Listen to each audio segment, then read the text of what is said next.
Welcome to the final project in this room, the scaffold board shelves. This is a really easy project to bring that rustic/modern look into your home. The shelf brackets are from Amazon, which I'll talk about in a bit, so all we have to do is source the scaffold boards and make them look good. Part of the character of these shelves is that the scaffold boards are in used condition, so have all the knocks and dents from years of being under the feet of builders and roofers. So I'm looking for mine at my local reclaimed timber yard. I'll leave a link below to a website where you can look for your local one, but you can also try eBay or local forums. They are in high demand though because they're useful for all sorts of projects like tabletops or bars. I noticed Clarkson, for example, has a very nice scaffold board wall. I had a rummage through trying to find the best bits, just like a bit of a delinquent. Anyway, most of these had long splits, so I went searching again and came across a good batch, including this 4 meter length, which will do for both my shelves. They let it go for £15 and I set up outside to cut the board into two, right down the middle. This was another frustration of not previously having had battery operated tools, as I'd often be stuck with a handsaw trying to cut material in order to get it in the car. Back at home, I set about removing the metal protective end bands. If you're going for a more industrial look, you can of course keep them or remove them while you stain and reattach later. Because I'm going to be sanding these boards, next I gave them a wipe down with a damp rag to remove as much dust as possible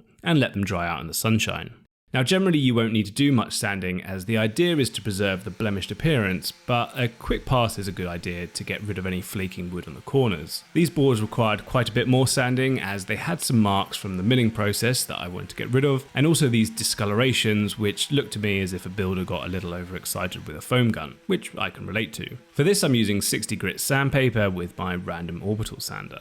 With the boards cleaned up, I could move on to staining them to the colour I like, and for this I'm using an exterior wood stain because it's what I've got, and if you remember it's the same one I used on my side gate last year. If you were buying something for this project though, you'd probably want to get a wood dye like this, which I'll link below, but there are many options including wax and other interior stains. To get the finish consistent, I find it best to brush on the stain and then wipe off the excess with a cloth, otherwise the more liberally applied areas end up a bit darker.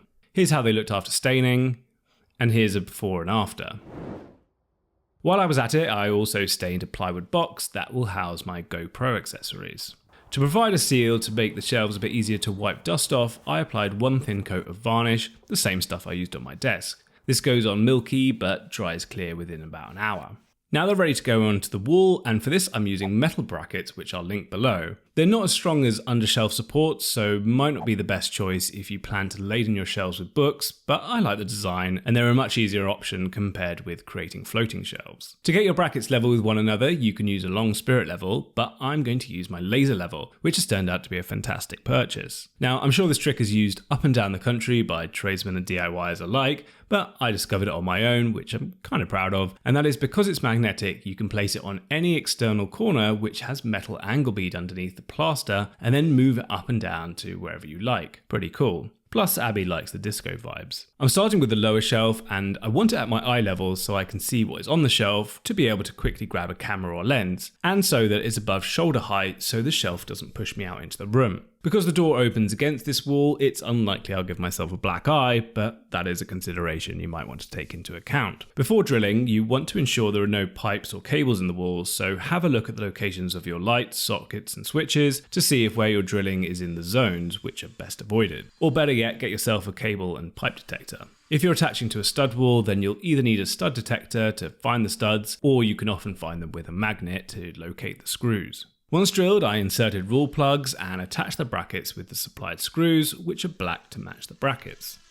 The scaffold board then sits on top with the best looking side facing downwards, as that's what I'll be looking at most of the time. I then screwed through from the underneath, but had to source some longer screws than those supplied because the boards had a twist and cup to them, so I needed a longer thread to pull them into position. For the second shelf, I split the difference between the lower shelf and the ceiling and hung it in the same way. One of the drawbacks from choosing a house that needs a total renovation is you end up having to move your stuff from room to room as you renovate, but it is very satisfying when you can give that stuff a permanent home, and for these shelves it's to hold all my camera gear and various boxes.